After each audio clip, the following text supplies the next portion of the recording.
Wait, hold on, Jordan. No. Like, hold on. Am I live? What's going on, everybody? Welcome to the Awesemo.com NBA Strategy Show presented by No House Advantage. I'm Dave Lochran. On the Twitters at Lafia_D. It's LOUGHY_D. Hit me up. Give me a follow. Say hello. And while you're at it, hit up my boy with the fresh haircut. Just got his dome split. Josh Engelman at Josh Engelman. We're running it back once again all week long. Final week of full-time NBA content. My God, I'm going to miss it, man. Oh, you and me both. It's been a pretty long stretch talking NBA now, and I don't want it to go anywhere. I'm already circling things in my calendar for mid-October. I'm ready to come back already. I don't want to stop. This is my sport.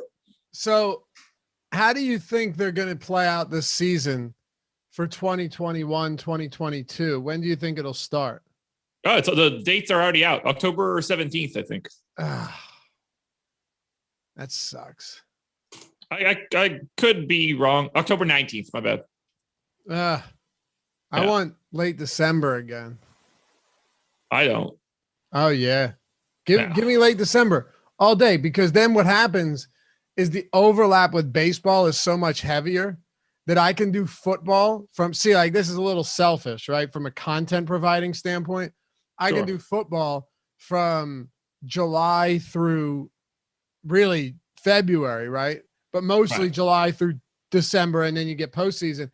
And then right as NFL's winding down, you get the NBA season tipping off. Like, to me, that is an absolute dream. I just like it because I have to only talk about NFL for like 6 weeks or something like that. And then it's immediately going to be October 19th, NBA season, and I just dive back in. I know. But then the pure dog days of summer hit strong on seasons like that, you know?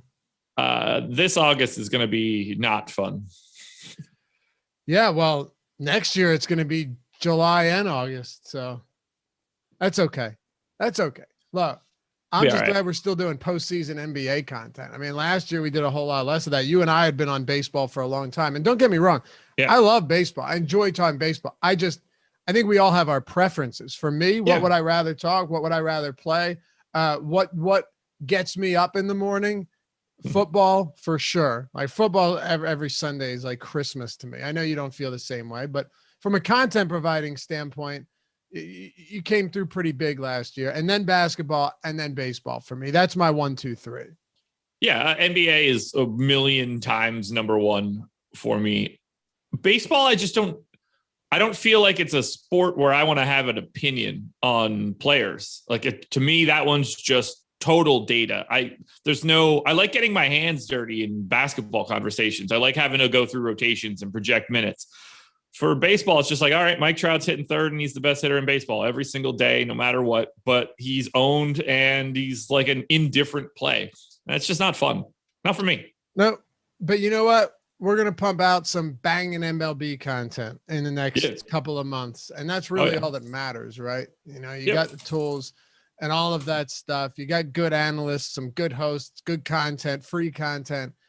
So look, be here for it. We'll hope you guys follow us over to baseball once we make that shift after this weekend, because no matter what, no matter how many of these games go 7, Sunday's the final day you're going to get any basketball games from this series. Then you move on to the conference finals, and you'll have showdown slates, single game slates. That's it. No more 2-game slates. It sucks, but here we are. And we'll make the shift to baseball. We'll have some fun doing it. Anyway, hit that thumbs up for us if you haven't done so yet. Appreciate all of you jumping in. The first thing you do is hit that thumbs up. I see it. Don't worry. I see it. Don't get me wrong. All the time, I'll come in, I'll bring it up on YouTube, and I'll see there's like 20, 25 likes before the show even started. You guys are the real heroes here. We appreciate you. Hit that subscribe button as well. If you haven't done so, that's what really helps us the most here with just the way YouTube works with the algorithms and all of that stuff. Subscribing to the channel if you haven't done so yet is huge for us, but it helps you too. You know, when we're live, You know when new content's coming out and all of that good stuff. And of course, if you want to join the channel, you want to become a member on the channel, hit that join now button. I'll hit you with a shout out. You'll get the badges, the emojis. I promised you we'd have some new stuff in the pipeline last week. We're still working on it. We don't want to underwhelm or disappoint you guys is kind of what it comes down to. And we also want all of our premium subs at Awesemo not to get snubbed by any sense in terms of making it look like we're double dipping, because that's not the case whatsoever. I mean, in all seriousness, the subscriptions here that don't really do much for us whatsoever, but it's cool and it's community building, and that's what we want here. You know, engagement, having a cool community, and one that people want to come to. So hit that thumbs up, subscribe, and join if you'd like to do that as well. Josh, we got 2 games on the slate today: Philly, Atlanta, Utah, and the LA Clippers. Before we do that, we got to talk about yesterday, because this shook up the landscape in a huge way. So let's actually start with the late game, because that's over now. The series is done. Phoenix cooked them. Chris Paul looks like a legitimate MVP right now. And Nikola Jokic gets ejected with a flagrant 2 on a swipe down against Cameron Payne. I'm watching this live thinking like, okay, that's a flagrant 1 for sure. You know, that's a flagrant 1. He got him, but there's no blood. He's fine. I'd almost even call it a minor flop, because he came down over his nose. That's all he got. They flagrant 2 out of the game, ejected game 4. Now, I know if you're being objective as a ref, right? Like if you're doing your job and being consistent, it shouldn't matter what game it is or who the player is. But I thought that was a weak ass flagrant 2 to eject somebody in the last game of the series. Yeah. The problem is just the buildup for it. I wasn't totally surprised when it happened. Obviously, watching it back, you're like, oh, he gets like 99% of the ball. This isn't so bad. But the refs watched it back 100 times before making the decision. He went in kind of angrily. So it doesn't, I'm not like, I don't mind that he got the gate, if I'm being perfectly honest. Yeah, I figured you'd say that. Look, I want him to play as much as anybody. I've been the Jokic stan for ages now, but he just, it had a very bad visual look, and I think he just had to give him the gate at that point. Yeah, I didn't think it was visually all that bad, to be honest with you. Like, after you like saw the other angles and stuff, I agree with you. But when he's just like a 7-foot guy barreling down, throwing arms all over the place. He should have scrapped with Booker if he knew he was getting ejected. He tried. He'd have lit his ass up, I'll tell you that much. That Book doesn't want that smoke, man. No, he's acting like it, but like Jokic had that look on his face, and Jokic doesn't get like that very often. The guy I think he was saying, what are you going to do about it? Yeah, exactly. He goes, what are you going to do? Like 5 different times. That's all he was saying. But you saw that, right? Where he had this expression like, I want you to throw a punch right now. I want you to, and he didn't care that Ayton was on his back, that Crowder was, he didn't give a shit. Like, he was ready. He was ready. But Anthony Marcus says, I've never seen Jokic look so angry. That shit was scary. Yeah. Like, you don't see Jokic get like that very often. I mean, the guy has a pretty, as far as temperament goes, I never see anything like that, but he was ready. I mean, he was definitely ready. And someone said on Twitter, like, oh, Ayton and I think it was Crowder would have got him. Like, I mean, what are you forgetting that there's other players on the Nuggets too? That would have turned into an all-out brawl.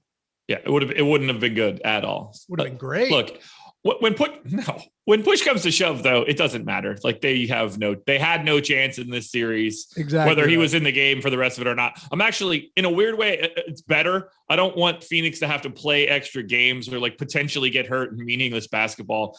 Rest up, move on, because Suns versus whoever ends up coming out of Clips Jazz is a series I want to watch. Yeah. IMAX says, y'all full of shit. Book from Michigan. Book was ready. Bro, I don't. You know what? Michigan isn't Serbia. Yeah, that's a great point. Oh my God.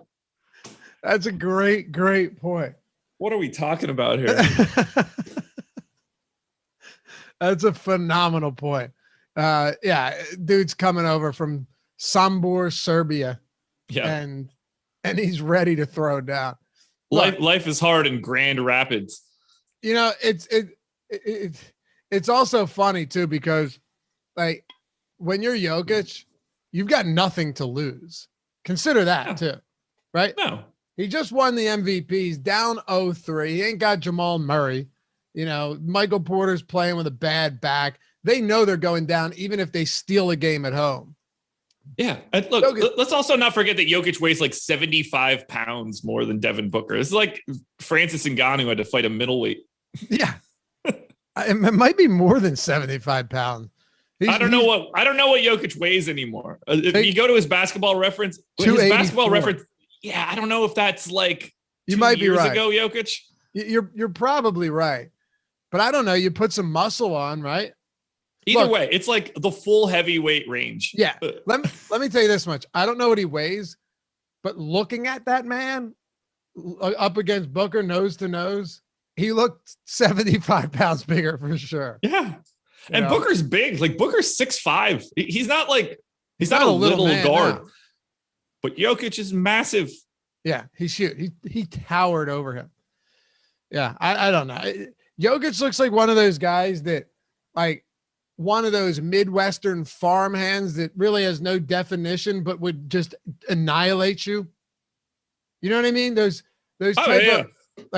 type of people out in the Midwest. I can appreciate this too, where you look at them and it's not like they're jacked or anything, right? They're not cut, but they're just so unbelievably strong. I feel like that's what would happen with Jokic in a fight. You're just like, wow, all right. He doesn't look it. He almost kind of looks a little flabby. Not as much anymore, but yeah. IMAX, keep thinking size is everything. That's why they have weight classes, because it is. Yeah, they have weight classes down to what are weight classes at this point? They're so restrictive. Oh, I mean, you can get down into like the 125 range, or the heavyweight upper limit in the UFC is 265. The next closest weight class is 205. That is basically the gap between Nikola Jokic and Devin Booker. If Francis Ngannou fought, I don't know, Jan Blachowicz, he'd break him in half. And Blachowicz is huge. And it's different if you're saying sizes and everything, where one of them is a fighter, like the smaller one's a fighter and the bigger one isn't. But last I looked, none of them have any professional training. So no, I mean, I'm sure Jokic was like fighting for meals and stuff in Serbia 25 years ago. Although Sombor, Serbia looks pretty nice, actually. Yeah.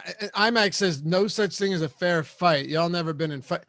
If it's a basketball fight and you're kneecapping somebody. Yeah. Yeah. I don't think Booker's pulling out a blade. Right. I don't know. I don't think you're going to see a whole lot of that in the NBA, but I could be wrong. Anyway, that happened. Nuggets are done.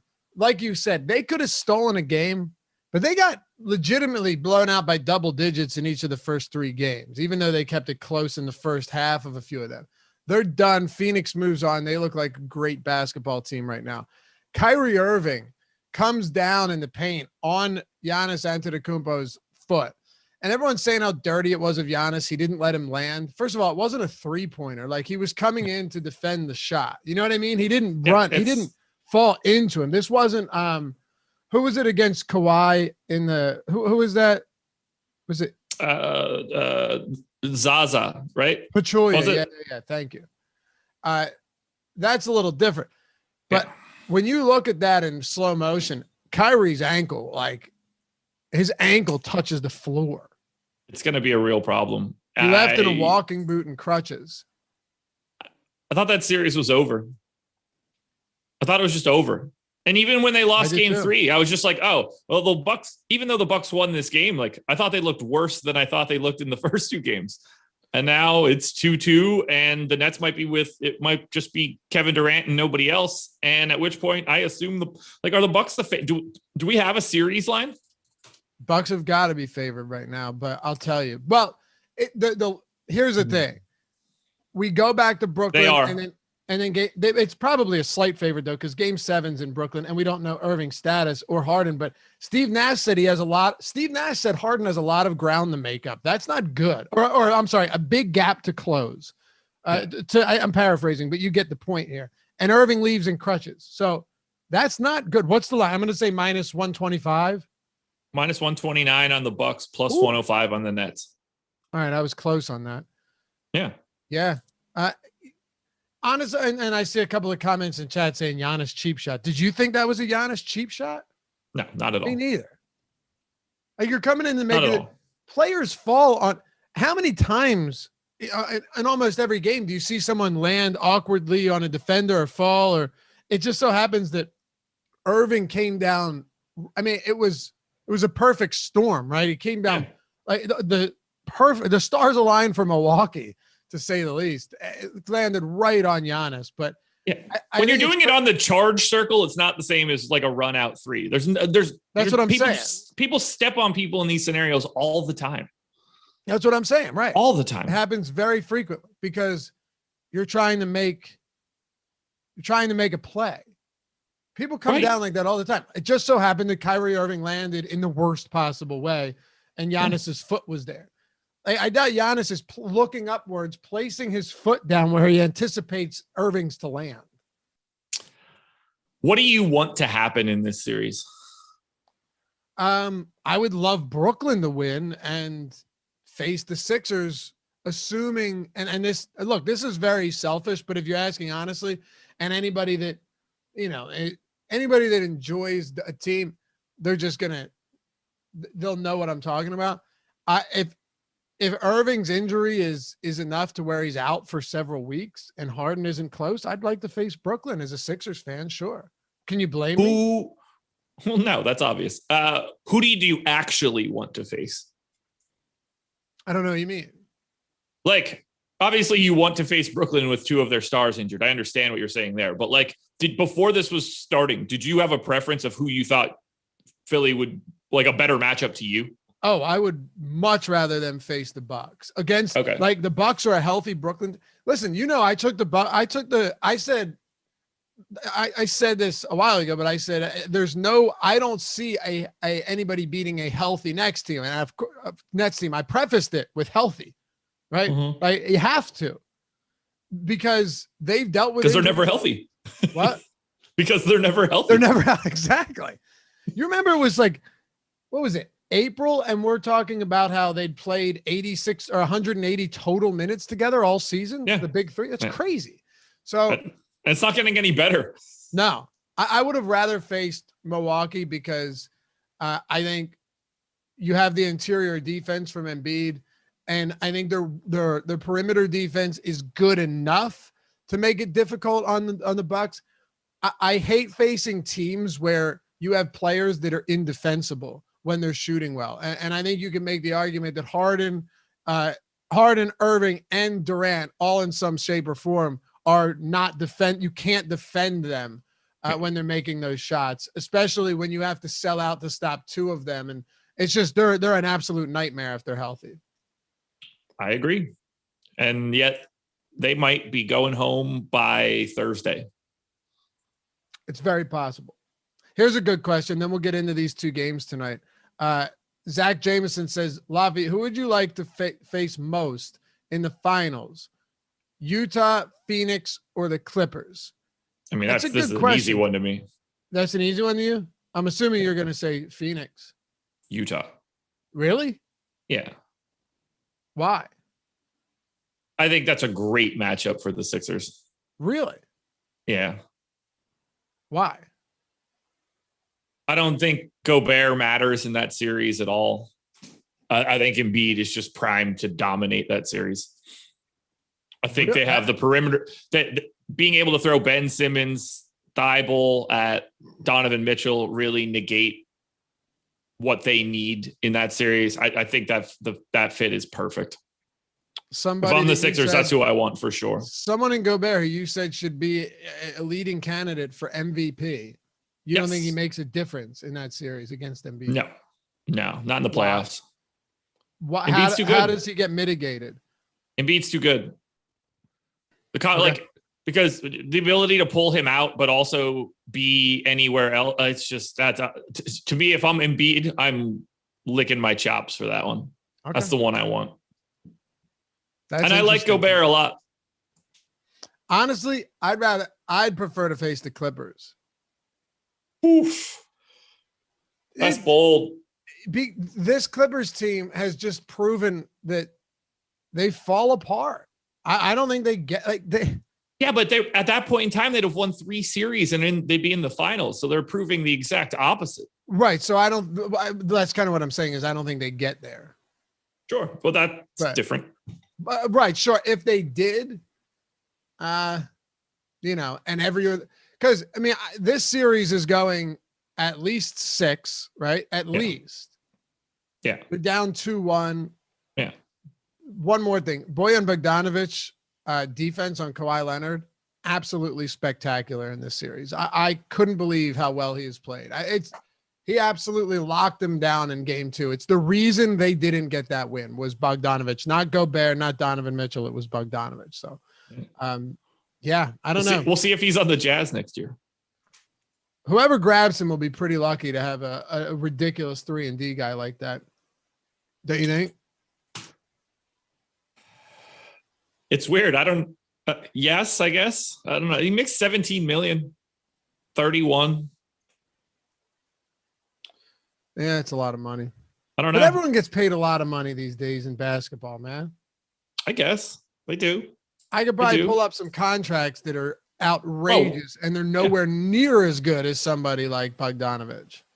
Utah has a lot of problems heading into this offseason that I'm really curious to see what they do.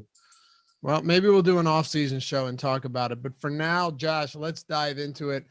We got Philly and Atlanta. First, what's up to No House Advantage? You guys already know No House Advantage. We talk about it all the time on the Strategy Show. They're the sponsor of the Strategy Show. I know a lot of you guys have gone over there and won money playing at No House Advantage. But there are a few reasons that you want to play there and specifically build your bankroll and win some of the tournaments they've got over there. It's peer-to-peer player prop platform. So instead of like salary cap on other sites where you're putting players in at a certain salary, fitting them in under the cap, at No House Advantage, you have player props. So you can pick any of the 8 player props that you want. The one that you like the most, that you're most confident in, you put it at the top of your lineup, it gets the most points. The ones that you're least confident in go at the bottom, get the least points. So you can configure your lineup that way. But that's not the real reason. That's just an explanation of how it's played. We have tools at Awesemo that are free, 24/7, 365 days of the year. The player prop projections for No House Advantage that we put together are projections up against what those props are. The optimal lineups tool, totally free. And when you sign up and deposit for the first time, you get a $20 deposit bonus using the promo code AWESEMO, AWESEMO.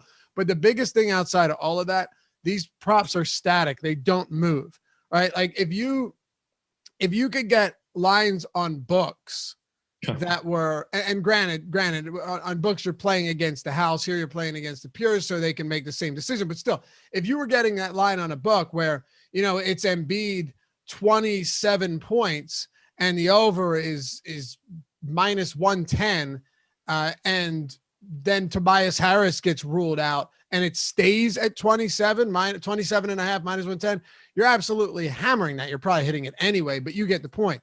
At No House Advantage, that doesn't change. And don't give the competition that much credit. Not everyone catches those things, Josh. Not everyone knows that there are advantages to find when you're comparing against other books where the line is moving throughout the day based on money or the amount of bets coming in on it, that you can compare against the static props over at No House Advantage.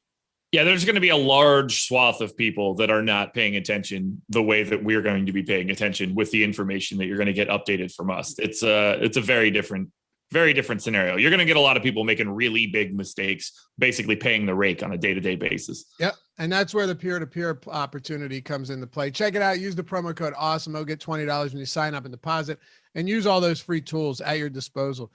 Listen, create an edge for yourself, create an advantage. That's the way it's what you have to do. Sports betting too. Find your niche, find a way to create an advantage for yourself. And that's how you can win. So check it out. No House Advantage, sponsor of the Strategy Show. Josh, the Philadelphia 76ers, Joel Embiid, questionable. We know he's playing. This man's playing on a torn meniscus, minor or not. I don't care. He's just been absolutely insanely good. They're 3.5-point favorites here. 225.5 total. They came into Atlanta. I think a lot of people, especially, where's our boy Theodore Parsons and everybody else that were the Atlanta underrated Atlanta going to shit on them. That didn't necessarily happen. Still plenty of time to go. Who was super right about game 3's outcome? You called I called a Sixers win. You called a Sixers blowout. Very nice, sir. Man, you should have taken an alt line on that. Made a lot of money. I said, well, what we looked up the alt line on the show. It was like plus 200 and something for minus 8.5. I think we looked at. You did say you'd take it to 8.5, didn't you? Yeah. We covered by a mile. A mile. I'm a genius. Good stuff, man. Yeah, that was solid. You should have bet me on the dyed hair there. If only. I don't think I would have taken it. Plus, I mean, you're getting plus 240 odds, so that's not great. No, not at all. Look, they're 3.5-point favorites. Do you think, before we dive into the players, do you think that Philly comes in here and blows them out again, or do you think this one stays a little bit closer in a huge game? I actually do feel like this one ends up being a little bit closer, but I think Philly goes up 3-1. The problem they have right now, and this is why I have a prop down, it depends on where you get it, because a lot of it's going to be juiced to the over, or, you know, with soccer going on, maybe you have some decent Euro picks today, Josh, that you can parlay with favorites, because Joel Embiid's minus 176 on one book to go over 2.5 assists. I really like that a lot today, because they did what they could to double him. And one thing I've always talked about with him, he got to learn how to pass out of the double teams, right? You got to find the cutter to the basket. You got to find the guy behind the arc or at the perimeter that's there for the open shot because they're doubling you. And boy, did he figure that out last game and the one before that. They did everything they could to double him, Josh. He finished with 27 points, but 8 assists in that game. To me, that was beautiful. You can get him at 3.5 assists plus 128 on one book. Go to oddshopper.com. Check all of these out. Or you're going to get heavy juice on the over at 2.5, but maybe you could parlay that with another favorite, like another heavy favorite, and get around even money on that. I did that with over Brook Lopez, half 3-pointer with Netherlands money line yesterday. So there's ways to do it. There's ways to do it. Scary one with those Dutch yesterday. Yeah, I grabbed that one from Ben, and I was like, hit it with the Brook Lopez over a half. But yeah, they gave up 2 goals in 5 minutes. Oh. Got a little dicey there. That's one of my preferred national teams. So big Netherlands fan. They had 2 Liverpool players in their starting lineup, so it was a little bit more interesting to me.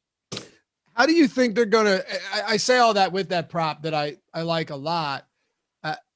Of course I do. You know, it's just heavy to the over. But still, I ask you that – or I say all of that to ask you, how do you think they try to attack Embiid today defensively? Because they've clearly tried a lot over the past couple of games, and nothing's working in terms of keeping the Sixers off the board. I don't think that they have any tricks left at this point. I don't really know what they just don't have that kind of body. It's very clearly not Capella, and there's nothing behind Capella to like. It's never John Collins. It just couldn't be. No, it can't be. Onyeka Okongwu plays 8 minutes a game. They just have it needs to come from somewhere else, because I don't believe are set up in any way to try to slow down Joel Embiid. What teams are? Serious question. The Bucks, can they do it? Yeah. Nets aren't. No, the Nets are not. Might not matter though if you just score 190 points. Oh, yeah, of course. Again, you know where I'm at on that. Oh yeah. I just look at the list of teams. He's Joel Embiid. He was arguably the permanent MVP of the season. So no, most teams are not set up to deal with him. The same way that most teams can't guard Luka or Steph. Like, he's just on a different level where you can only kind of slow him down a bit. There's no way to stop Joel Embiid. So what do we do with him tonight? He's seen 15 plus free throw attempts in all 3 of these games, 9 plus boards. 39, 40, 27 points. He has at least 3 stocks in all of those games. I mean, across the board, he's compiling huge counting stats on top of points. I think he looks pretty good on FanDuel. I think he's actually going a little under-owned, but at 11-2.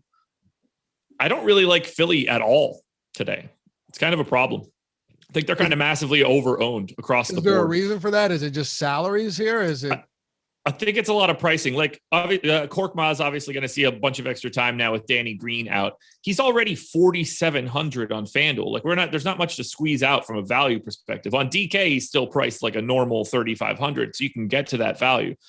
But I just don't see anybody totally breaking free. It doesn't appear that Philly's going all the way to like the 40-minute threshold, whereas I think like Bogdanovich, Trae Young are going to have to play 38 minutes or more to try to save this one. I don't think we're not getting 39 minutes from Joel Embiid tonight. That's not a problem. I got him in for 36. He still looks good. But I think there's more value in the Atlanta side of this game than there is for Philly, even though I do like Philly in the game. Do you think Korkmaz is the only one that benefits, though? I guess that would be the biggest question here, right? Because he's pulling the most ownership on Philly from a value perspective. But I don't have supreme confidence in him or in Doc Rivers to just keep him out there if he's not playing well early on. No, I mean, I think Shake Milton at 3,200 is just at a price tag where he can really help you, but really can't hurt you all that bad. The minutes were there in game 3, played 21. I only gave him 18 for this game, but I still think he's a pretty decent value. Seth Curry at this point is just too expensive for me. I'd be happy to roll the dice on Thibault as well. You can really on DK getting to someone in that Korkmaz, Shake Milton, Matisse Thibault trio. George Hill to a lesser extent too. Getting that kind of pay down option for Philly, I prefer that than to getting to like Tobias Harris. Not that I don't like Tobias Harris, but I think the value is easier to grab for Philly. Okay. We don't have a lot of teams that have like 4 different legitimately viable 3,500 or less guys. Yeah, not at all. So then top options from Philly overall on FanDuel and DraftKings are? So while I said Tobias Harris before, Tobias Harris is the best option from Philly on FanDuel, but that's more of a positional thing than anything else. You just don't have much of a choice in the matter to want to get to him. So it sounds like an oversell, but the 5 power forwards that you can roster are Tobias Harris, John Collins, Royce O'Neal, Marcus Morris, George Niang. So like you get to 40-something% own Tobias Harris by default. I don't want to go too crazy there. Sean says, I'm not even playing basketball, but I have to listen to you guys. Awesemo team, best in the business for sure. Thanks, man. That's a huge compliment. Not even playing today, but tuning into the strategy show. I know. It's good to see. Makes me happy. I love it. And remember, all these shows, podcast form. If you don't want to check them out on YouTube, go to Apple Podcasts, go to Spotify, wherever it is. And if you want to put yourself in the running to win a free Awesemo Plus week, platinum, everything on the site for the full week, just leave your Twitter handle or your email when you leave a review or a review and a rating over at, I would assume it's Apple Podcast, but I'm not sure if you can do it. I guess you can do them everywhere. So go ahead and do that. Appreciate it. And put yourself in. We pick one every Friday. We'll let you know if you win. Atlanta, Trae Young.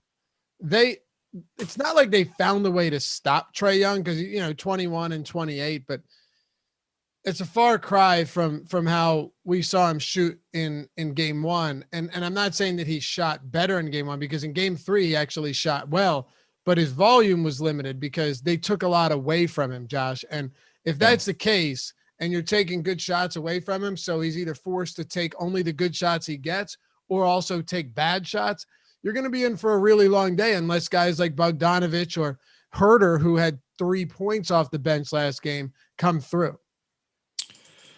God, we're going to have to get to a lot of Atlanta today.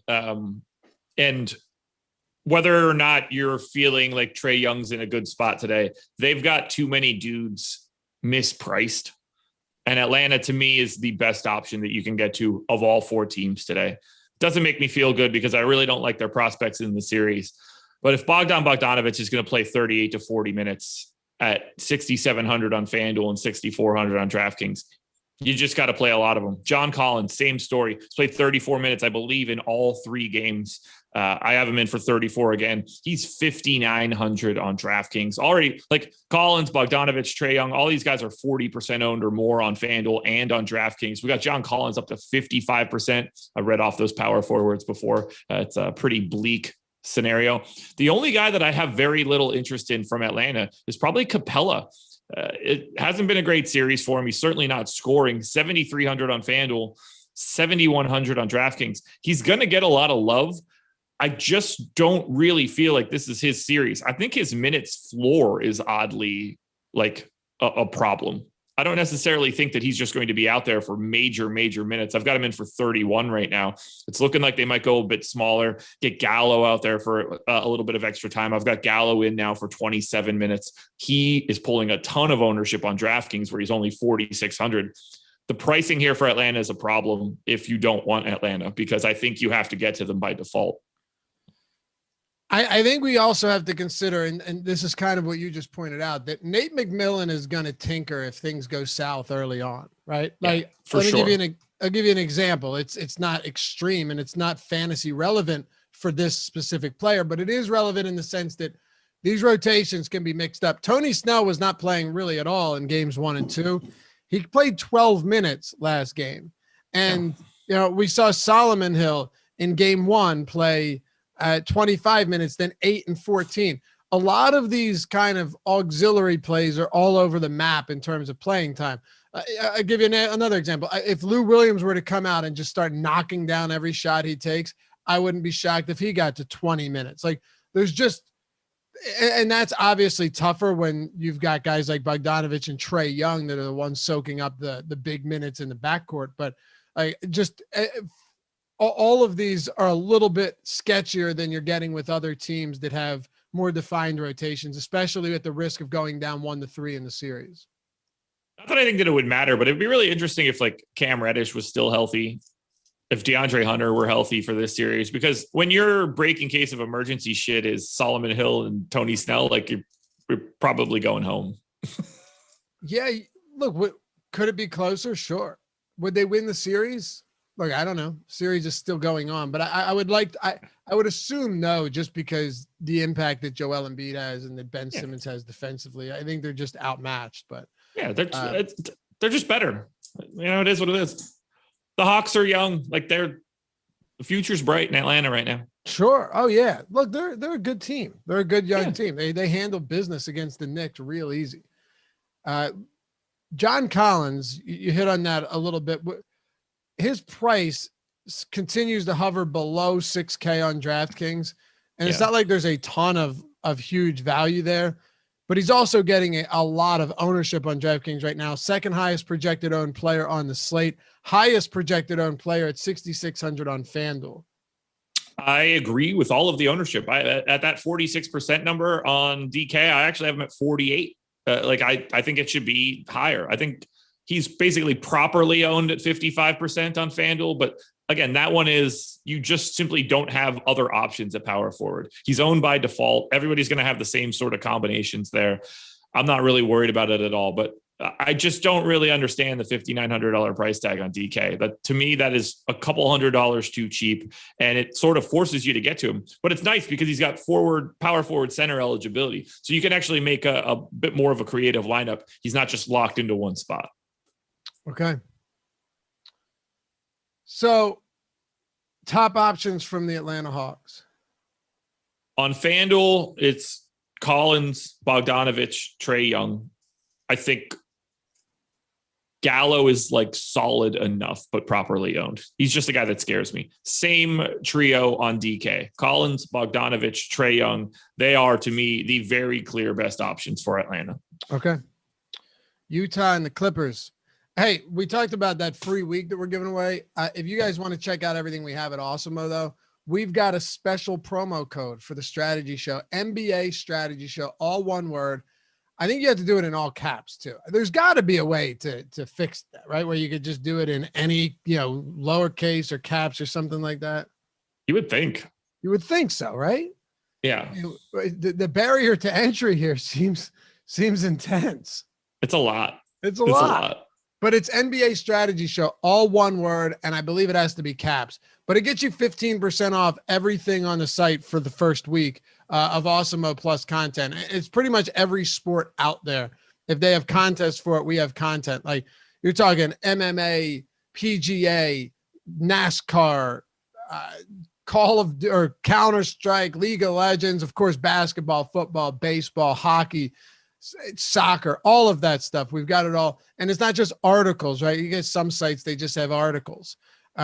We have ownership projections, the best you're going to find, player projections, the top stack tool, the lineup builder, the boom or bust tool, optimal lineup percentage, right? All of the stuff that you need to be successful in this day and age of DFS. Check it out if you'd like. If you want to do the week, it's NBA Strategy Show, one word, all caps, 15% off. But if you're looking at more, right, if you want to do the whole month, if you want to make a legitimate investment out of playing DFS and go with the year, you can do one sport. You can do all sports for the week, for the month, for the year. We got something for everyone. Hell, we have an express pass for $4.99 a week, $4.95 a week, which has all of the showdown content for NBA, which is going to be huge coming up over the next month of basketball. So whatever you want to do, check it out. Go to awesemo.com/join, or of course use that NBA Strategy Show promo to get yourself 15% off the first week. Million different options, no matter what. And if you're not ready, right? If you're like, you know what, I don't want to pay for content right now, I'd rather watch the shows and check out free content. That's totally cool too. We do have free content that we open up from behind the paywall every day. We kind of cycle through so you can get an idea. NBA and MLB player projections are free at awesemo.com today as well. AWESEMO. All right, Josh, the Utah Jazz. Coming off that loss in game 3, Donovan Mitchell exited, never came back, but he says he's playing, and I think he would have returned if that game was in reach towards the end.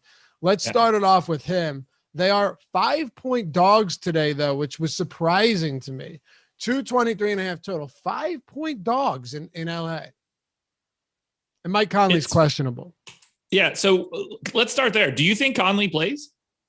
No, I don't. Okay, neither do I. So we're on the same page there. 5 points seems like, I know they lost last game, but Donovan Mitchell's he's not even on the injury report. Correct me if I'm wrong, but I didn't even see him on the injury report. I don't remember seeing it, but let me double check. Nope, just Conley. Just Conley. So it seems odd to me that 5 points seems like a lot, but it's very, obviously Clippers have home court here, and I thought it'd be about 3. But the books are really just setting these lines to get even money on each side of them. So I'm assuming, that's the way it goes. Does that line feel like a trap to you? Yeah. A lot of times it's set up to be that way, right? Yeah. Like people assume the books are trying to make good lines, like even that they're trying to make, accurate lines. They're just trying to make lines that'll get an equal amount of action on both sides of them, right? But not necessarily. Yeah, they are. No, the goal is to get the non-good bettors to bet bad numbers as much as they possibly can. Exactly, because the good bettors have more of a bankroll and are going to bet more on the good bets. Yes, 100%. But the trying to get 50% action is a bit of a myth. I'm not talking about 50% action. What I'm saying is the idea that when you look at a line and go, oh my God, the game's over, right? The line was 5 and it ends at 5 or 6. And you go, God, that's incredible. Vegas is spot on. It's not as much about that. It's not as much about them being like, okay, this game is going to be 5. It's not. The action moves throughout the day anyway, based on where the money's coming in. So, am I saying it's going to be 50%? They have a hold on every bet anyway. So, generally speaking, they're going to be okay. Oh yeah, they're going to be fine. That's for sure. That is for sure. Yeah, I like the Utah side of this game, which is kind of scary. Yeah, you like Utah to cover here too? I think so. Yeah. Makes me nervous, though. I just don't trust this Clippers team, man. No. I love you. Well, that's what I was saying earlier. I don't trust them either. I want all of the Utah today. But I think, is our ownership assuming that Mike Conley is playing? I think it is. No, 4%, 5% ownership. Well, but that's probably we got to rerun this bad boy.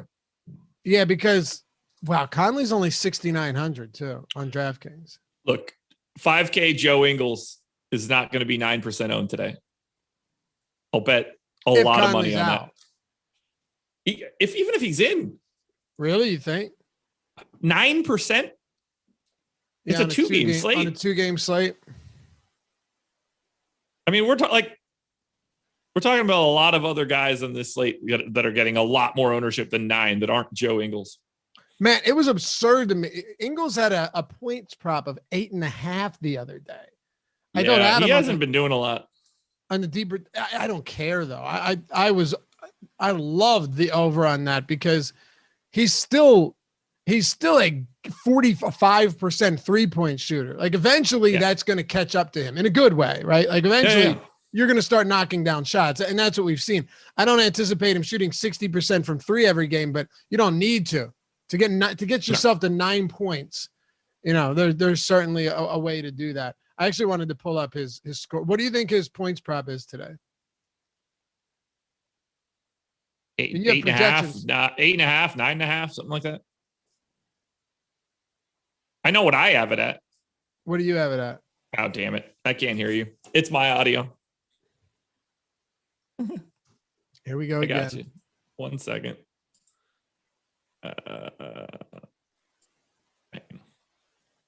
Should be good. He actually doesn't have one, and I'm assuming that is because of Mike Conley. So, yeah, I have him in for 11 right now. Right. So you'd be hammering over 8.5. I would hammer the over for sure. Yeah, exactly. But I don't anticipate. I also have him in the optimal lineup 39% of the time today. So, yeah, you really like him. I do. Buddy Rowe, are these guys brothers? Nope, not at all. I'm much better looking. Do you think, now that you got your haircut though, do you think Utah is the best overall team to target on this slate?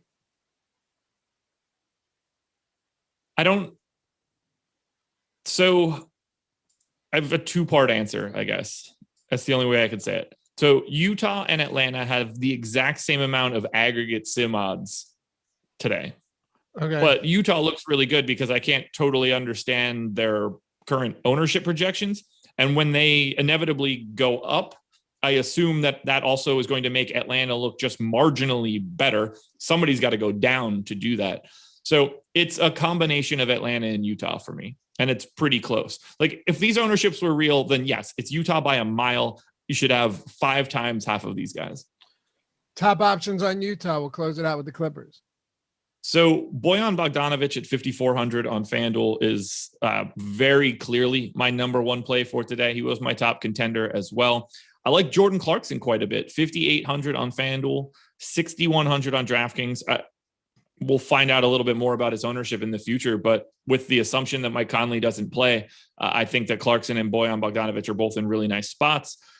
I don't have much to say about Donovan Mitchell. I just think that he is properly owned across both sites. And as I mentioned before, if Joe Ingles is really pulling in relatively low ownership, that's a guy that I'm very interested in going to.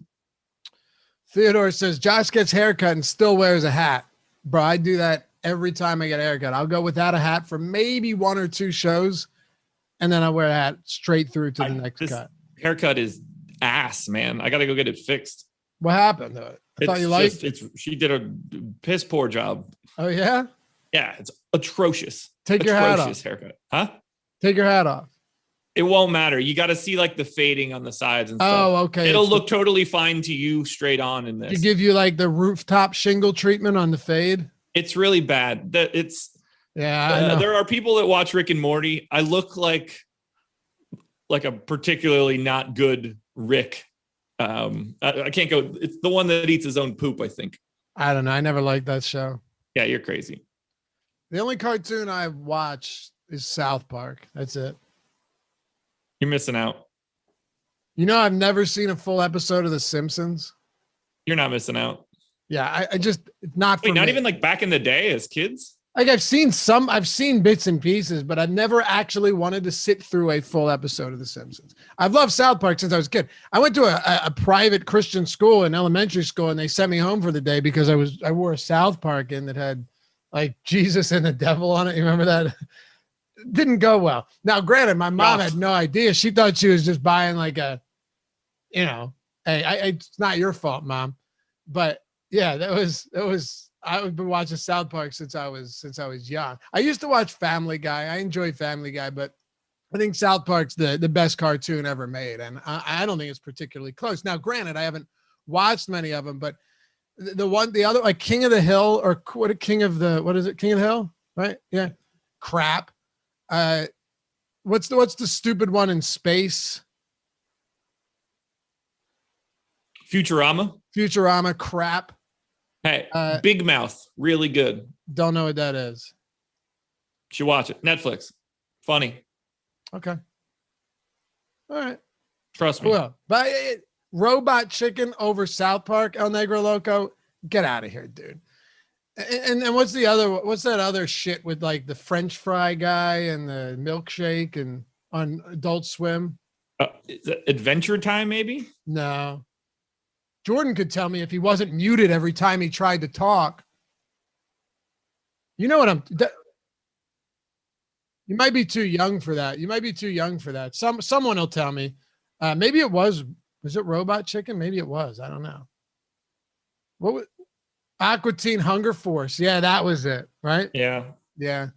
I'm good. I don't know. I never watched that one. Yeah, Jalen says, I know what you're talking about with the meatball. Yeah, that's a celebrity death match. Like, there's some fun stuff out there, but give me South Park all day long over any of that. Like, what's your favorite cartoon ever? Not like back as a kid. I'm not talking Fraggle Rock, because Fraggle Rock was the shit. But I'm talking, you don't know what Fraggle Rock was? I mean, I know, this is like the Simpsons discussion. I obviously know that it exists. Okay. I don't have a single memory of it. Oh, man. Look, Big Mouth is seriously coming for the crown. The volume of South Park. So, like, it's a very LeBron Jordan type thing. Because the volume of South Park is crazy. They've just been going for so long that it's hard to compete. Whereas Rick and Morty's heading into season 5 now. 10 episode seasons, 4 seasons before this. So I would be more likely to watch a random Rick and Morty episode than any other cartoon that exists. Okay. All right. Fair enough. Yeah. I will also say, yeah, it's Fear Money. It says, Laffy took me back with Fraggle Rock. Oh my God, you're an OG like me. Dude, yeah, back in the day, we didn't have all that much. We had our shows, and that was one. Hey Arnold was another one. You remember that? Rugrats.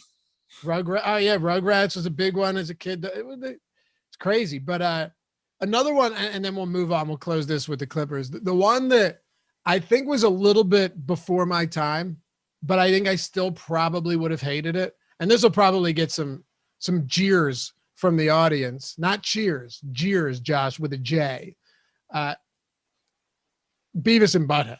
Like, that always just seemed like a horrible show. It was so cool. Was it cool because you were young?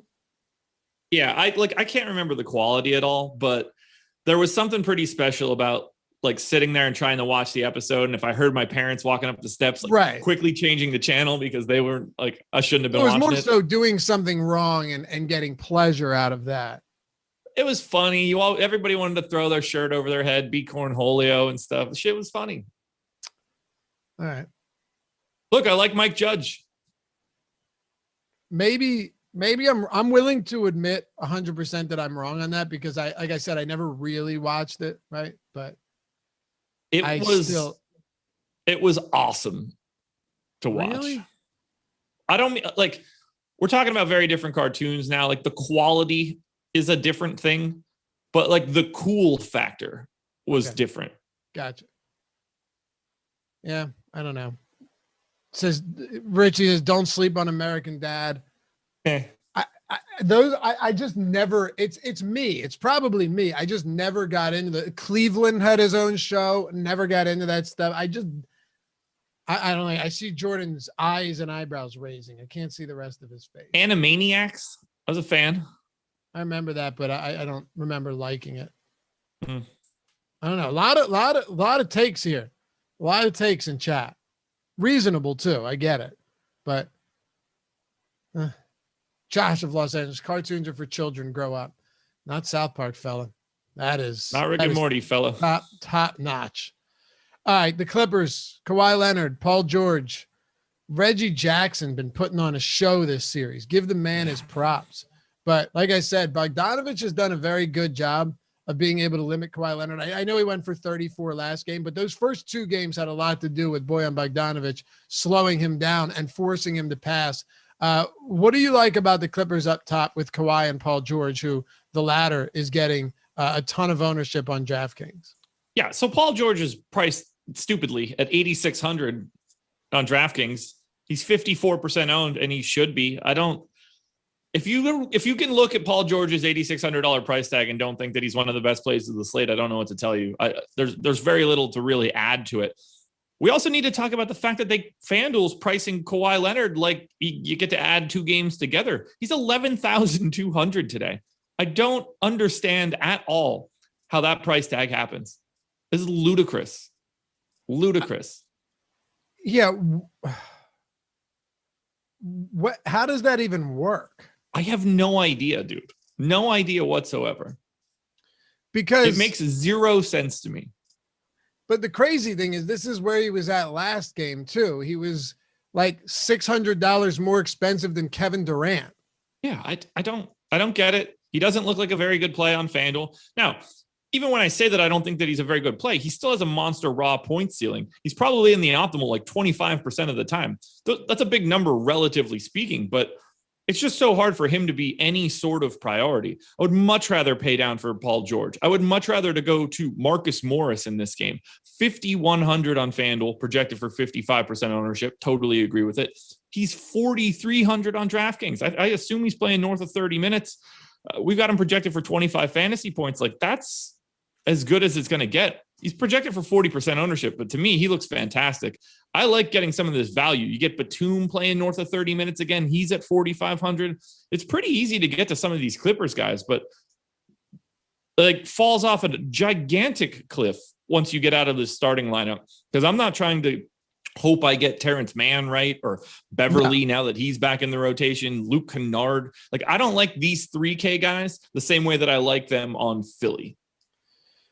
Marcus Morris is always a kind of an interesting case study too, right? Because his minutes in production fluctuate wildly from game to game. They do. Yep. But to me, it's always, what's Marcus Morris's ownership compared to his salary? And a lot of times there's that recency bias that sneaks in where it's like, he's just playing awful, but he's getting a ton of ownership today, despite the fact that his minutes were curtailed a lot last game, that he's had two pretty dreadful games out of his last three, three over his last five. But I mean, look, both of us have talked all the time. There are some spots where you really want to get to Marcus Morris. It makes sense. Do we just bite the bullet on his and Nicholas Batum's ownership today, given that the minutes are probably, assuming Morris gets them, more valuable than anything else? Yeah, I am. I think Morris is fantastic. But I don't care about the ownership at all. To me, I think he's actually slightly under-owned on DraftKings. Happy to get there. Batum, probably a little bit more than I want, but at the same time, he's still like a 40% guy. I just think you kind of have to have one of this Morris Batum group in almost everything you're doing. They're just underpriced for the amount of minutes I expect them to play. So just quickly though, I know we don't want to guess on Terrence Mann, and I don't blame you for saying that, because generally I'm with you. But if Marcus Morris doesn't get those minutes, it looks like they go to Terrence Mann, or at least they did last game. So I do find it interesting that he didn't play in the fourth quarter. Too. Sorry. No, you're good. It does surprise me that he didn't play in the fourth. I don't know what to take from that. Morris? Yeah. Yeah, I'm saying Mann closed the game out. Right. And they're going, basically, who's the five in this scenario? Batum? Kawhi? More. That's ultra small. Not out there. Yeah, it's got to be. That's weird, right? That's a weird. Kawhi, George. This is before they got yanked in the blowout. Kawhi, George, Reggie Jackson's rotation was weird there. Yeah. Kawhi, George, Batum, Kennard, and Mann. I just don't think that that's their closing five moving forward. Super weird. That's hard to explain right there. It makes zero sense. Right? I mean, that's a tiny, tiny lineup. Yeah. Huh. Which, I guess it worked, but I just can't assume that Marcus Morris isn't going to play 30 minutes or more today. I'm with you. Seeing that rotation, trying to make sense of it is not even worth it. No. Like Reggie Jackson popped back in there for like a minute and a half. Like Beverly closed with blowout run, but he was part of the rotation earlier. I can't wrap my head around it, man. Other than to say that I think that Marcus Morris plays 30 minutes. Yeah, right. Any other thoughts on the Clippers? If I were going to any of the pay down options, it would be Terrence Mann at 3,100. Beverly's actually picking up double-digit ownership on FanDuel at 3,800. That is not something that I have a single bit of interest in. But no, that's probably it. I like Batum more on FanDuel than I do on DK. All right. We are about 12 likes away from 130. I'm not trying to set lofty goals here and during the postseason, but 12 likes away. If you haven't done so yet, maybe you came in and forgot. Much obliged, much appreciated. You do that and hit the subscribe button too if you haven't done so yet. And if you want to join, hit join, become a member so we can shout you out, get your emojis, get the badge, which improves over time. There's some pretty cool stuff. And I did promise you we'd have some stuff coming down the pipeline. That is still a promise. Just push back as we figure out the best way to go about all of this stuff. Josh, you had the process show today, 6:30 a.m. Monday through Friday on any non-showdown slates, right? Correct. Yeah, no show tomorrow, but we will be back Wednesday, which could be the last one for the entire season. Yeah, I was going to say that could absolutely be the last one we get if all of these games get ended, because you got the Sixers who could close it out in 2 games. Not saying they will.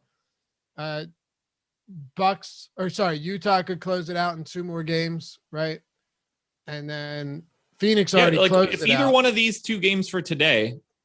If one of the teams win, like if Philly or Utah wins both of the games, they're done. It's over. Yep. So let's enjoy it. This is the last week we have of some 2-game slates. Yeah. Let's make it worthwhile. Let's win some money.